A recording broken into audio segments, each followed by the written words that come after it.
Good evening, everyone. Welcome to the Crossroads webinar series and podcast series, hopefully. This is our first attempt at a podcast, so we're hoping it's going to be successful and share the information with you that we intend to. Tonight we are welcoming our educational psychologists into the room. We've got Ashleigh and Georgina Dempster and Shailen Morar, who are all permanent at Crossroads School and who remediate our children on a daily basis. So they've got a wealth of experience between them. The topic for this session is really about anxiety when it comes to making transitions. And when we talk about transitions, we're talking about transitions at different stages in one's life. Particularly with regards to children from the pre-primary to the primary phase, the primary phase to the senior phase, and even into high school from grade 7 to grade 8. And the anxieties we're talking about refer to children who really are anxious about making those moves, where it's compounded by the different developmental stages that they are experiencing. So we've brought in our professionals to share with you from their experience, from their knowledge, from their different professions, from their same professions, but you know what I mean. And Ashleigh is going to kick us off, and we hope it's going to be an interesting and informative session for you tonight. Ashleigh, thank you. Okay, thank you so much, Tessa. I think this is a really important question that we are dealing with during this session.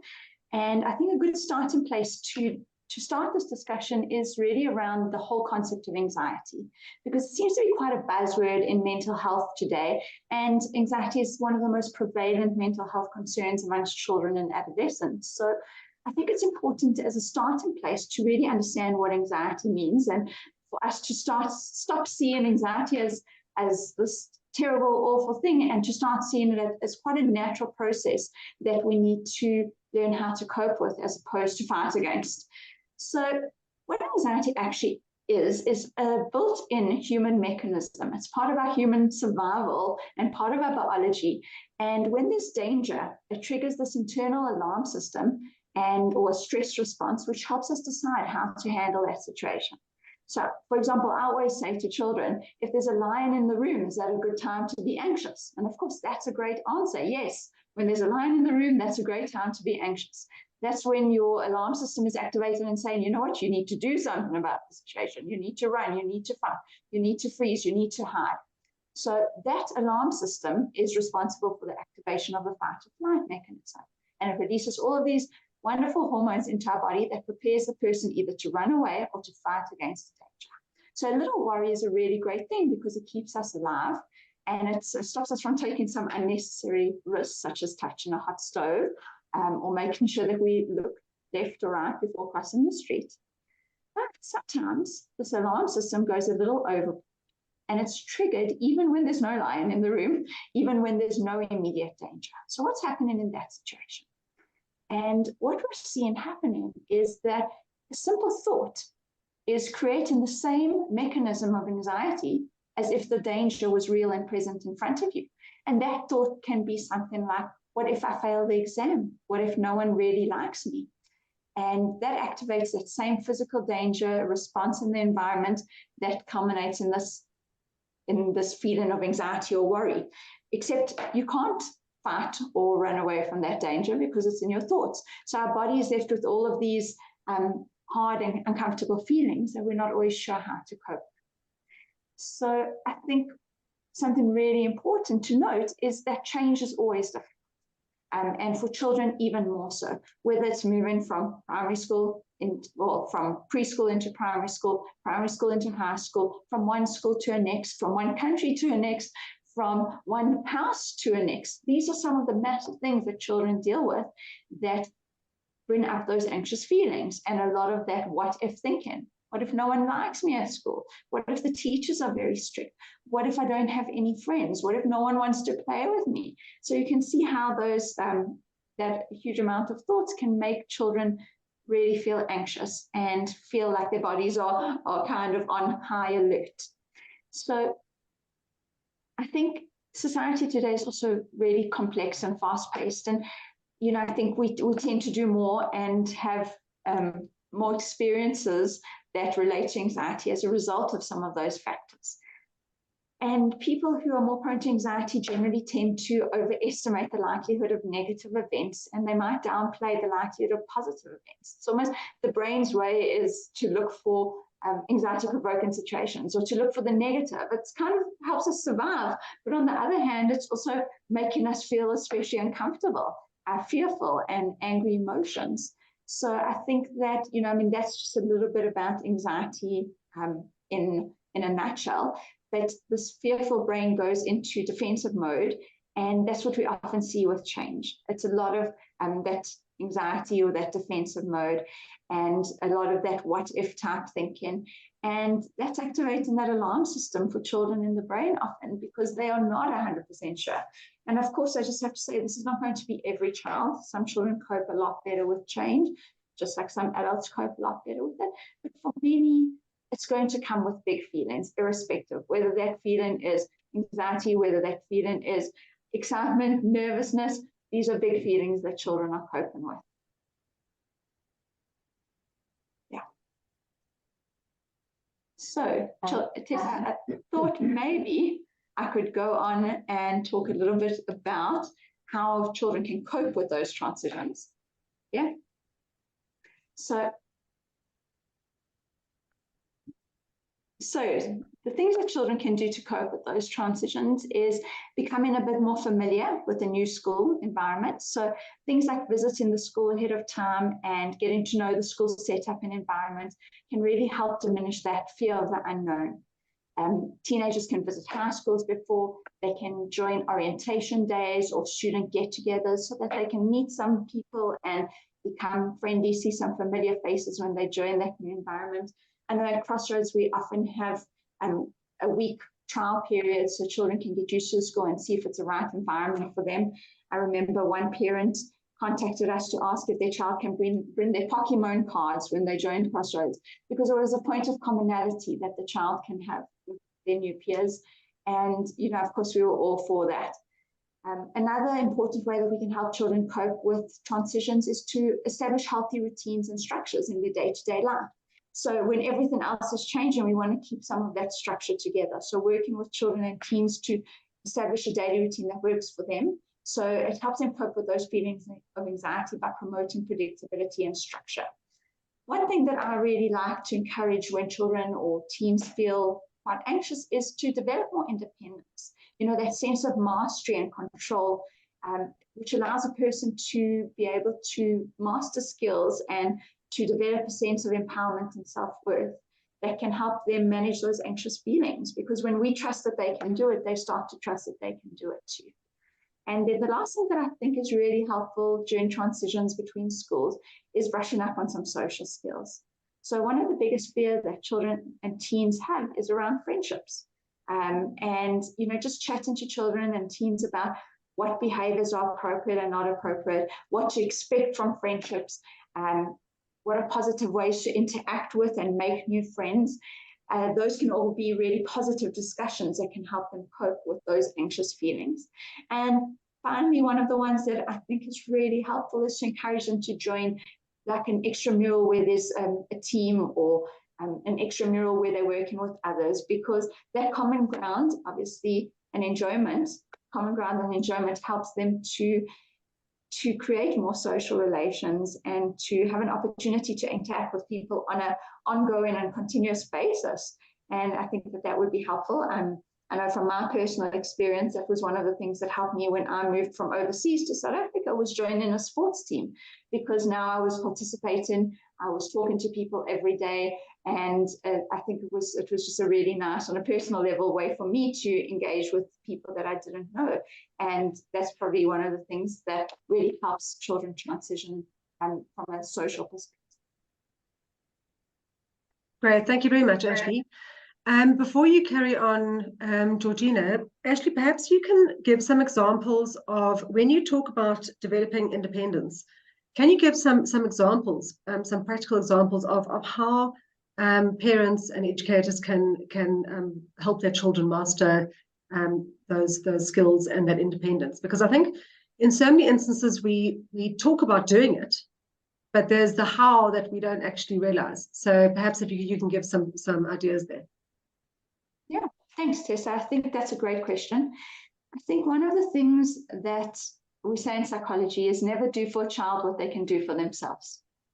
And the reason being is because when we are taking away that ability or that belief that they can do it, because sometimes it's easier. I mean, I know for me as a parent, sometimes it's much easier to say, okay, here, let me dress you, or let me quickly make that sandwich for you. But when we allow them to have the opportunity to do these things for themselves, then they develop that sense of pride. So some examples might include, age-appropriate chores. So I know in South Africa, we often have a lot of assistance, but things like encouraging a child to do their own bed every morning can be as simple as that, to pack away their toys. It can be small things, to dress themselves. That's for the very early age. So many parents are dressing their children up until grade 1 and grade 2. It's not necessary. They can do it. They can start making themselves a sandwich. They can have access to, I always say, put a few snacks on the bottom shelf so a child can go and do it.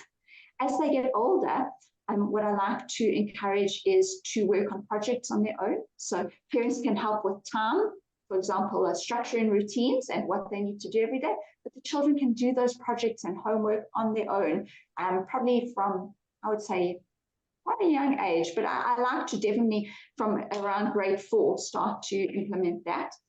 Other things that can help with developing independence is encourage children to problem solve. Like so often we want to come in and swoop in and say, this is the solution. Oh, you're fighting with a friend. This is what you should do. But they don't learn from that. We don't learn from other people's words. We learn from our own experience. So what I like to do is say, what do you think you can do in this situation? Let's solve this problem together.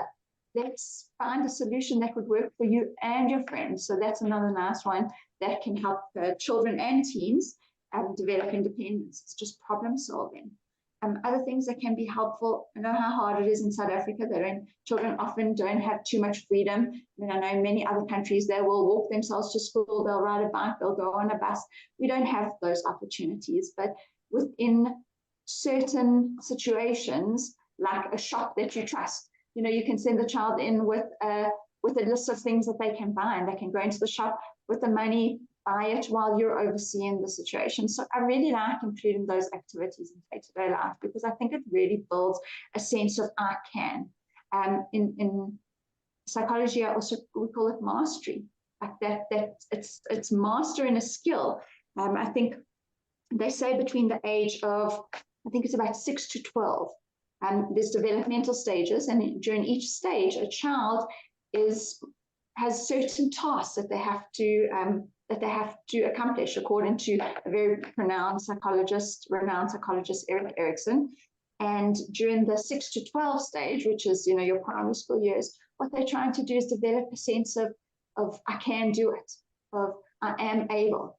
And giving them those skills to see that they can do more than they think they can do is really helpful. So I hope that's given you some ideas on how we can develop a little bit of independence. Thanks very much, Ashleigh. That's great.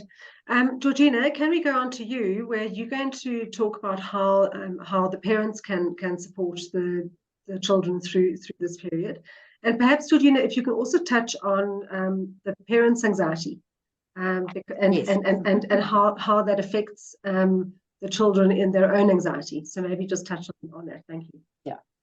Thanks, Tessa. Thanks, Ashleigh, as well. So parents obviously play a very important role in these transitions. And as Tessa rightly pointed out, it can be as anxiety-provoking for the parents as it is for the children. So it's really important that the parents are on board. And I think as parents, we often try and just reassure our children and say, you know what, it's going to be okay.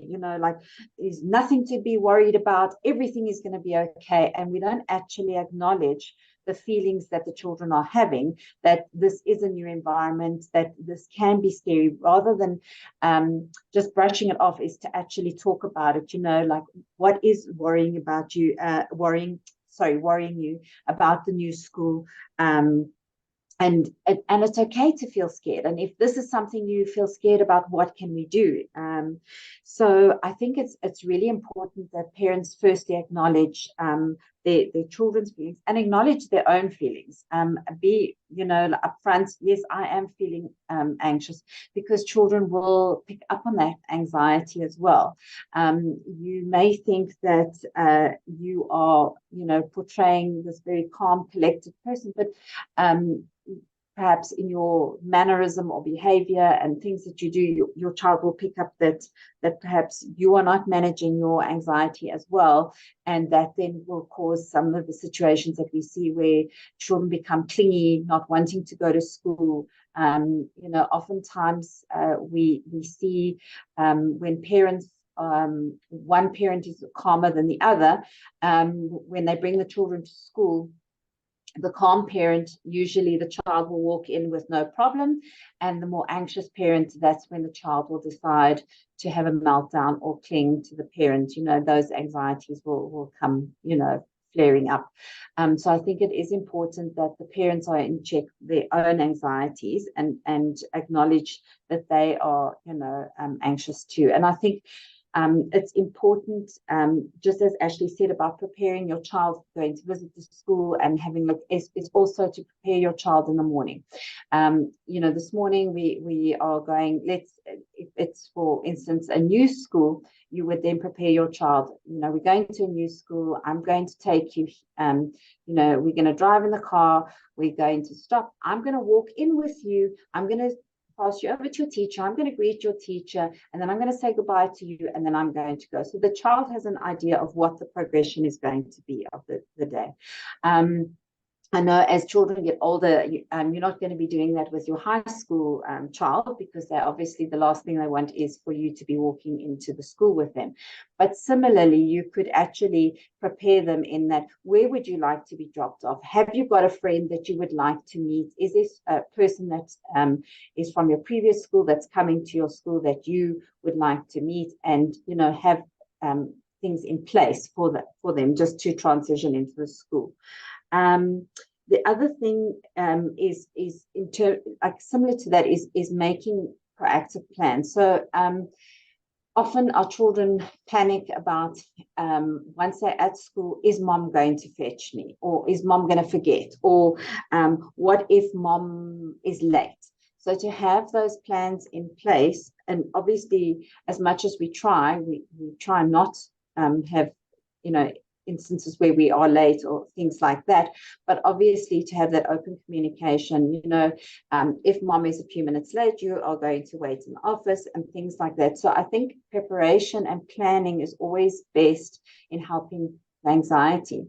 So in terms of the transitions through the different phases, I think we often see the anxiety rearing, and we see the symptoms of that anxiety more in the classic symptoms in the junior phases, where you would see the crying, the not wanting to go to school, the psychosomatic, my tummy sore, things like that would often rear its head in the younger ages.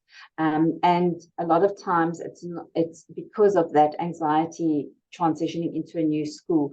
I think when the children get a little bit older, it might be not as easy to see that anxiety in the transition. Sometimes you need to be aware of things. Perhaps your child trying to be the perfectionist and afraid to get things wrong, wanting to fit in, perhaps even getting into trouble in schools, trying to fit in. So I think those are things that parents also need to be aware of, is that anxiety isn't a one size fits all, and that everybody presents in the same way. And I think, for children going through the different phases, I think parents need to be aware that anxiety can present in different forms in terms of what they are seeing in their children in that transition. So I think, just to bring it to a close, I think that the important thing with parents is just to, firstly, as I said, acknowledge that feeling of the anxiety, be aware of your own feelings and have plans in place and be very open about how the process is going to work. Georgina, you talk about acknowledging that feeling. How would you do that? So in practical terms, if you can give an example of actually what a parent would say to the different ages of the children, what does that look like and sound like?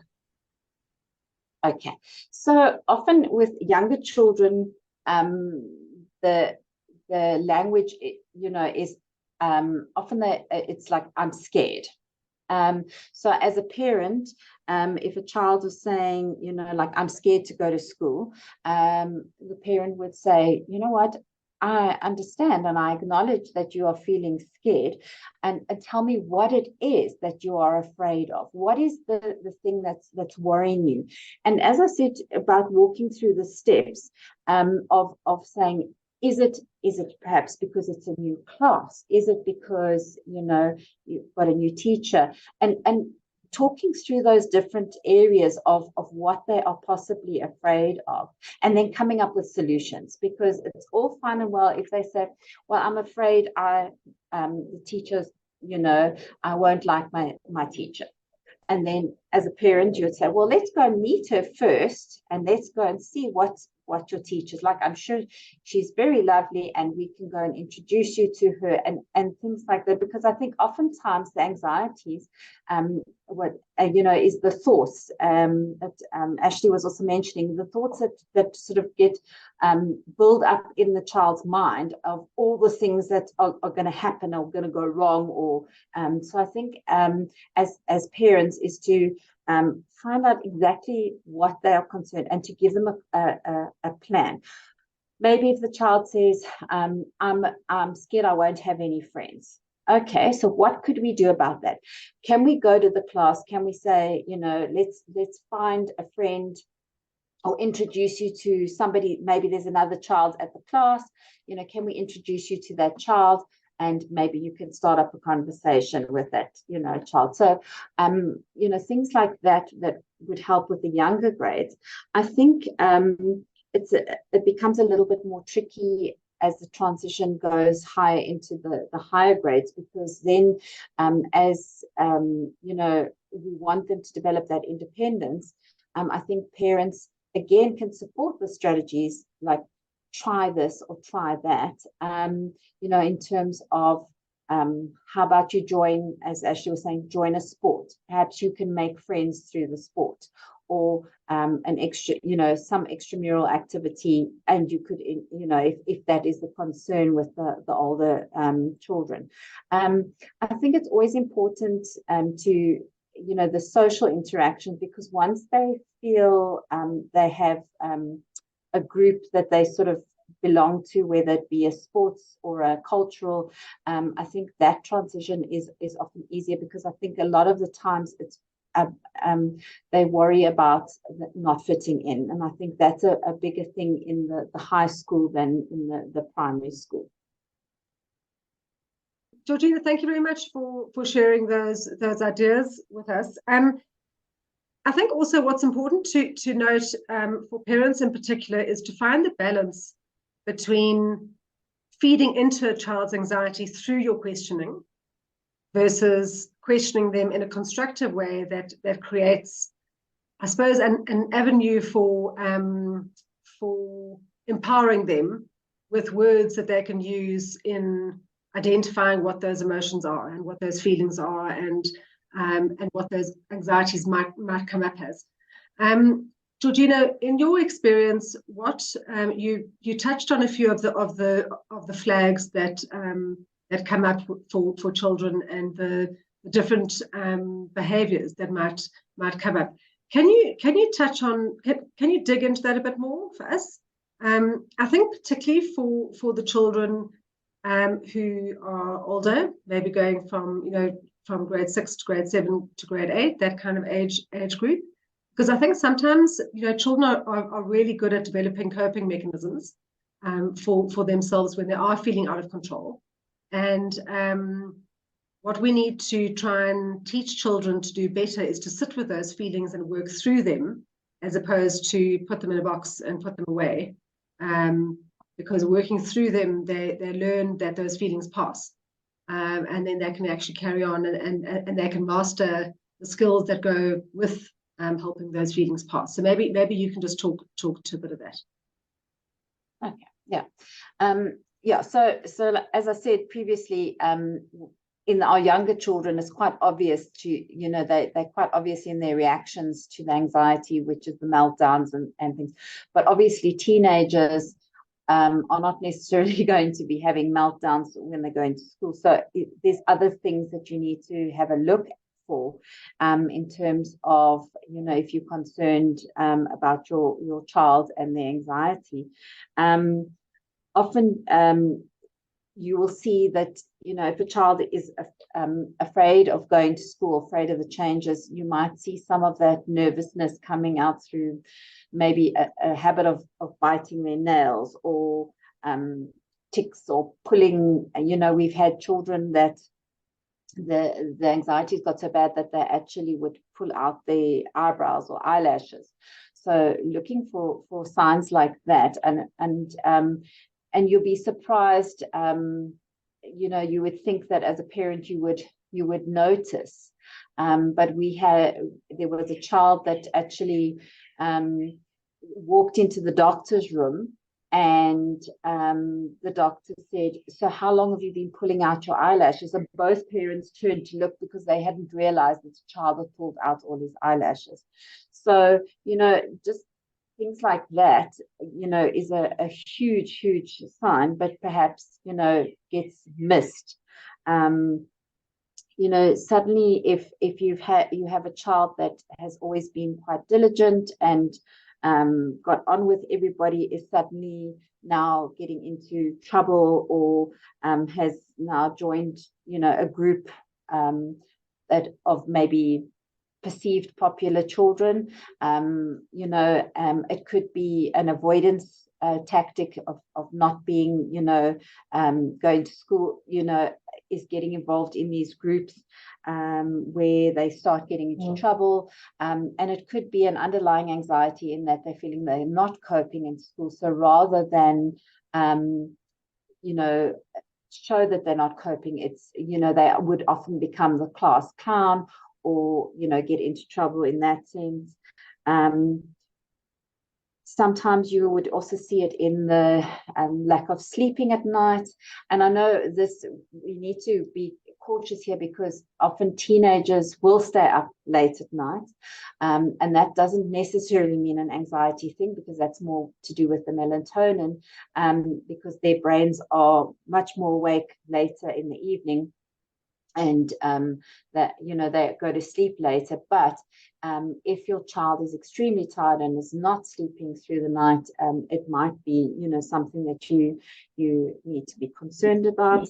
Also, similar to the the somatic things like I can't go to school, my stomach hurts, or I've got a headache, or I'm really feeling ill, and also to monitor those because oftentimes it will be maybe linked to a specific day or a specific subject that they have on that day, or so just see if there's a pattern there, because oftentimes you can see if a child is ill on every Thursday, then it's a sign that there's something happening on that Thursday that is causing them to, not want to be at school. I know our teenagers are often moody, but that can also be like being snappy, moody with everybody, just can't seem to relax, struggles to sit down and complete their work.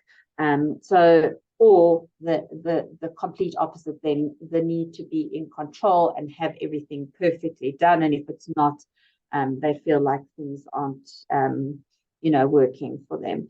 So a lot of these behaviors can be seen as also being a teenager.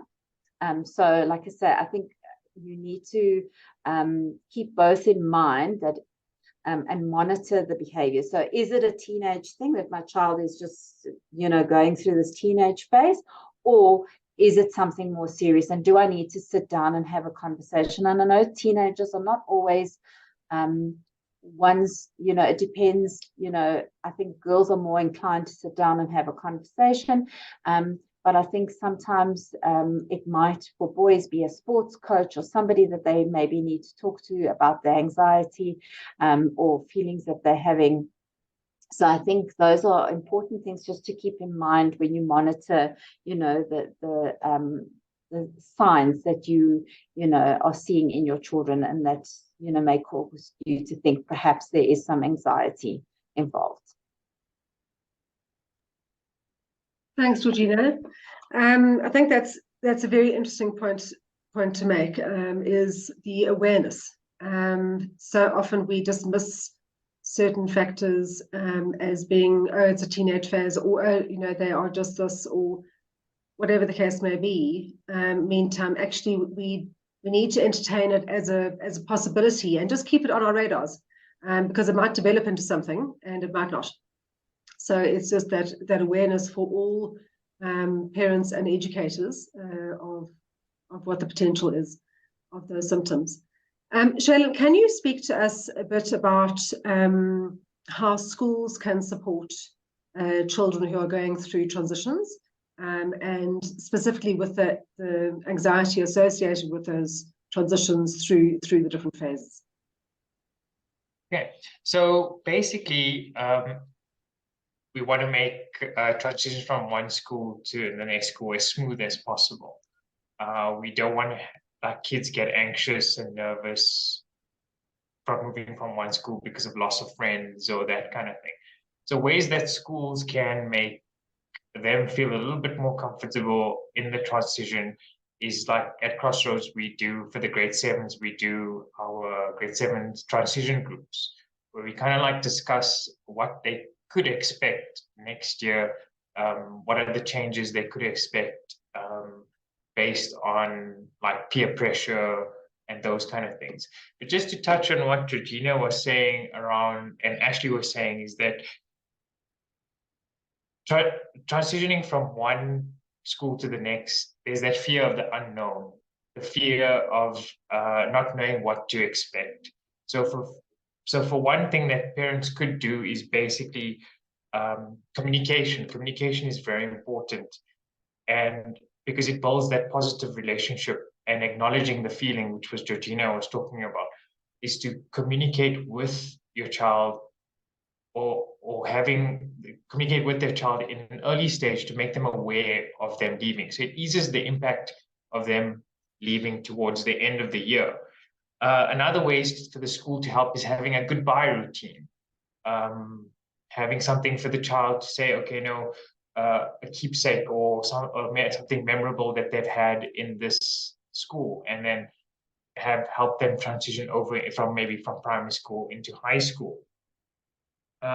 Another one would be also to help ease transitions a little bit on the parent side again, is to give the child a role. So if you're transitioning from one school to the next, is to maybe give them, make them part of it, go stationery shopping with them, make it exciting for them in that sense. On the other side for schools is maybe even doing where a child can do is having an open source of communication between the new teacher and the parent, which can help the teacher become aware that so-and-so child is anxious or has anxiety or is nervous about transitioning into the classroom, and can make them feel comfortable in the classroom. Another thing is to also have for parents is to have an active role in the child transitioning from one school to the next, taking them to the open days, those kind of things. Another thing, what we were talking about is what children should expect when transitioning into, like, say, from grade 7 into high school. And one of those things are obviously, like, transitioning, having different classes, having stricter teachers, also navigating social media and social aspects that they're faced with. So that's why in my instance, I see communication as being very important, especially from the school and the parent, because it's a trifecta. So you have like the learner, the school, and the parent. So if all three of them are communicating, then there's a good flow between the three. But if there's only one or two communicating, then the one feels left out, or the child feels left out. So the relationship has broken down, or the transition from one to the other has broken down, which in a sense, that's why the child then becomes nervous, or then the parent becomes nervous, because they're not seeing or getting the necessary information that they need from the school or for the child. So making that trifecta kind of thing it's difficult. It's not easy. But what happens then is that you need to be able to communicate freely and openly, and acknowledging the feelings and having that positive relationship with your child, and acknowledging, it's like sitting down with them and communicating and saying, hey, I'm going to be you're going to so and so school next year. How does that make you feel? Let's go to the open day. Let's go and explore what the school is all about. Doing your research on schools and what they offer. And because kids have little to no say sometimes on which school they go to, which creates anxiety, which creates more anxiety for them than not, because it's that unknown, that fear of the unknown. And then all the negative thoughts starts coming in, like, oh, what's going to happen to me? Will I be able to move from one class to the next? This teacher's going to be too strict on me, or the workload, I'm not able to cope with the workload. But that's why we also have to build what we call resilience. So based on our teaching, on our parenting styles and everything, is that sometimes, like Ashleigh was mentioning, that we have to get them to, how do I say, you have to get them to experience failure in some form or some way. So it builds up that resilience. So when they have to transition from one school to the next, they're able to pick themselves up in some sense or some form, but obviously with that support from the teacher, from the parent. So again, it's that trifecta, the triangle of having the support from each other. Because most kids can't deal with the stresses that they have to deal when they move from grade 7 into high school. So it's finding a good balance as well. So balance meaning time management, sitting down and communicating. So it's important as a parent as well, and a teacher in a school, to have a trusting relationship, a professional, obviously from the school, from the teacher's point of view, a professional trusting relationship, and from a parent point of view, of a trusting relationship where there's open lines of communication. Because if a child is sitting there and is anxious and nervous, and the teacher doesn't know that the child is anxious and nervous, and the teacher isn't necessarily a strict teacher, and the parent hasn't told or made the child aware that you're going to have strict teachers in the class, it doesn't mean that they are against you or they don't like you. It's just that teacher has certain rules in their classroom. Then that child is going to sit there and feel very left out. And then they're going to go home and say to their parents, oh, Mom, I don't like this school. I don't want to go back. So that's why it's important for the parents and the teachers to understand that. That's why in grade 8, I find that most schools do an orientation week. So it's kind of like it helps them transition into the school. So the orientation week that schools do, it helps them, they understand the school's rules, they take them around the school, they show them where all the classrooms are, that kind of thing. So it helps them, so it eases their anxiety into the environment of going into the high school. One thing that the school's also going to look at is social dynamics, your complex social dynamics, peer pressure.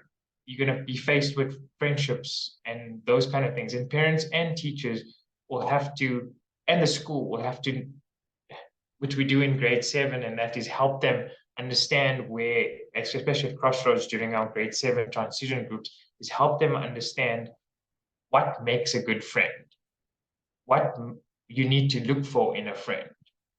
Because you're going to face with people that are going to pressure you into doing something. And obviously with Erik Erikson's model of development is that children in their teens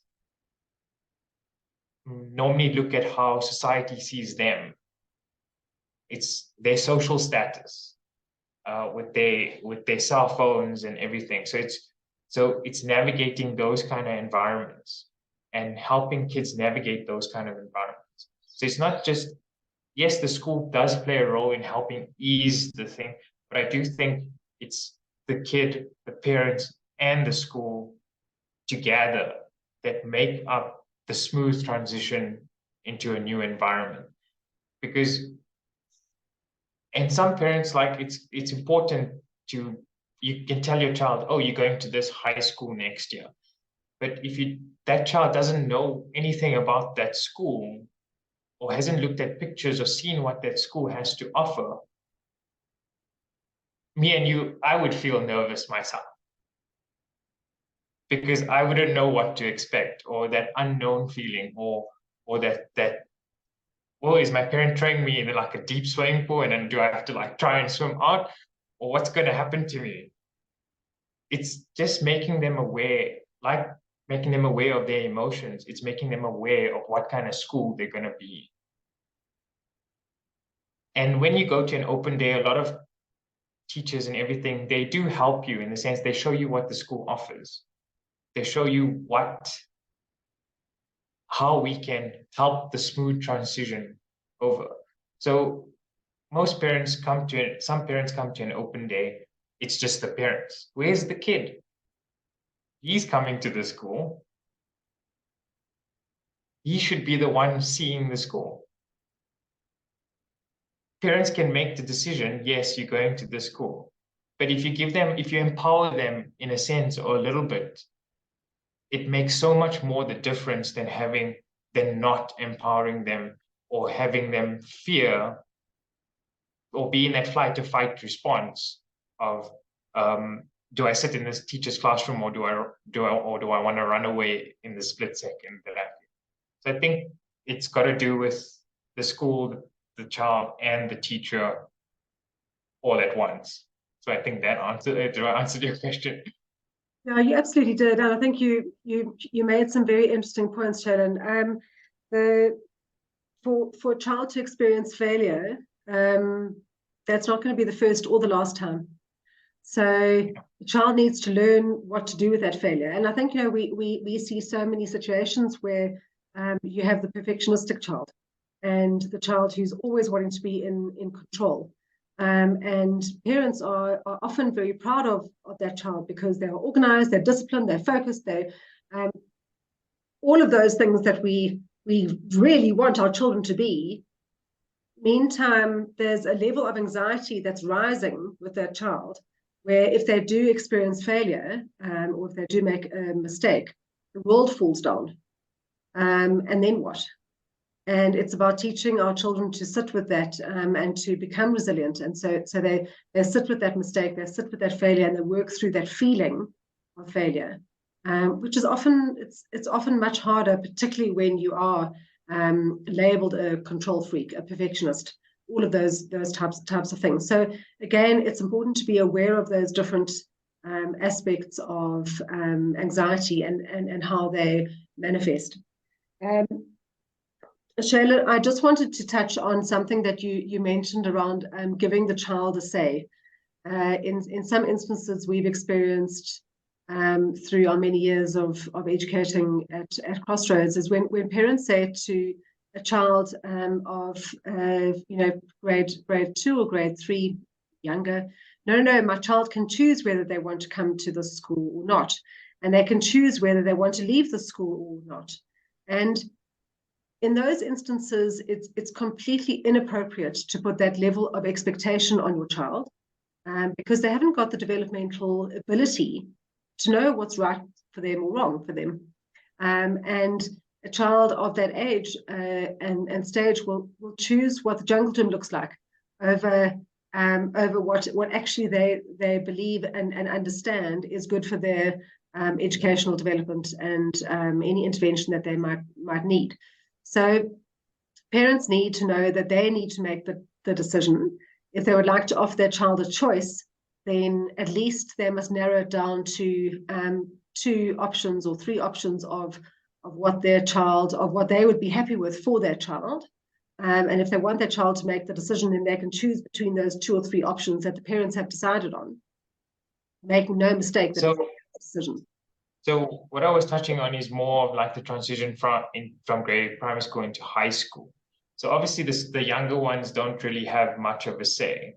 But then you must remember the younger ones are very concrete, and they're very, so if you look at early accents, they're very concrete in their development. So whereas the older ones, they do have some say. They should have, like, not say in a sense, but they should be, and you want them to be enthusiastic about the school. You want them to be happy about the school. So it's empowering them by getting them involved, showing them what the school has to offer. And I think that's exactly making right. So it's making them feel like they're part of it. So they have I was just going to say, it's getting their buy-in. Yes, yeah. Basically. It's getting their buy-in. It's like just making them, even though they don't say yes or no at the end of the day, but they feel empowered. They feel they've done something. I think that's that idea. I think that's it comes absolutely back right. to acknowledging. Sorry, I think it comes back to acknowledging their feelings as well. So, like coming back to that, yes, we know this is the best school for you, but acknowledging, like, the disappointment, if it's not the school of their choice, but what do they have to offer? Look at this, what could we, so I think as long as a child feels like they are heard and they, like their objections or their, the things they're glad about are heard. I think as long as they feel like you've listened to them and you've not just said, well, I don't care what you want, this is the school you're going to and I've made that decision. I think if you give them that option and say, I understand you might feel disappointed that this is maybe not your first choice, but this is the reason and these are the options and this is what's good at the school, and give them something, just to get that buy-in. Yes, agreed. And again, it opens that line of communication with the parent to say, what don't you like about the school? So the parents also understand basically where they stand or what's coming, where they basically are. That's where. Okay, great. Thanks, Shailen. I think we need to wrap up now. Are there any comments, final comments? Ashleigh, let's go with you first. So yeah, thank you, Tessa. I've really enjoyed talking about this topic. It's really close to my heart. I think that, everything that we've talked about, what I want to bring back is the fact that, sometimes these feelings are big and that's okay. We acknowledge them, we allow them to happen, we support them, and we realize that it's just part of development and that those feelings being part of development is the most natural process. And as for children, they need to realize that it's natural. And for parents, they also need to realize that it's natural. That's part of what we mean by affirming and allowing a child to develop, grow, build resilience, and also sometimes to try something and fail because the next time they try more. So yeah, I think that's my parting thought, that it is okay and it will pass and let's accept it. Great, thank you very much. Georgina? Yeah, in a similar vein, I want to say, like we talk of anxiety as if it's a terrible thing, but actually anxiety is a good thing because that's where our flight and fight response comes from. So if we didn't have some form of anxiety, we would be static people. So, although it's scary to have those feelings, but sometimes that anxiety gives us that push that we need. So not to always think of it as a horrible emotion, but also to think of it as more something that, if it's controlled and if we are supported in that, it helps us in moving forward and making those decisions, and also making those changes that sometimes we are afraid to make. Oftentimes, even as parents, making that decision to change schools is very anxiety provoking for the parent. But once they've done that, they think, oh, I should have done that before. Just using that emotion, to give them that movement, in terms of, that it gives us that push that sometimes that we need, and I just think it also helps us build that resilience that we also need in life. Thanks, Georgina. Shailen? And so for me, so my last thing to say is transitions are never easy. Change is not easy. Change is scary. It's new. Not many people want to experience change, but sometimes we have to be flexible. And yes, it can be anxiety provoking. But as Georgina said, anxiety is part of who we are. We get nervous. Everybody gets nervous or anxious about anything. But it's how we manage our anxiety and how we acknowledge the fact that we are anxious and acknowledge our feelings. So that's my closing statement. Yeah, I think it's been a very interesting discussion this afternoon. So thank each and every one of you for your different perspectives of anxiety in relation to transitions from both a child's perspective, parents' perspective, and the school's perspective, and how to support children through these different stages. Thank you very much for your time this afternoon, this evening, and I hope you have found it as interesting as I have. And we will be in touch next time. I do find it very interesting that we have made this session on World Mental Health Day. So I think it's a good day to have connected on this topic. Thank you very much, everyone, and we will be in touch soon. Bye-bye.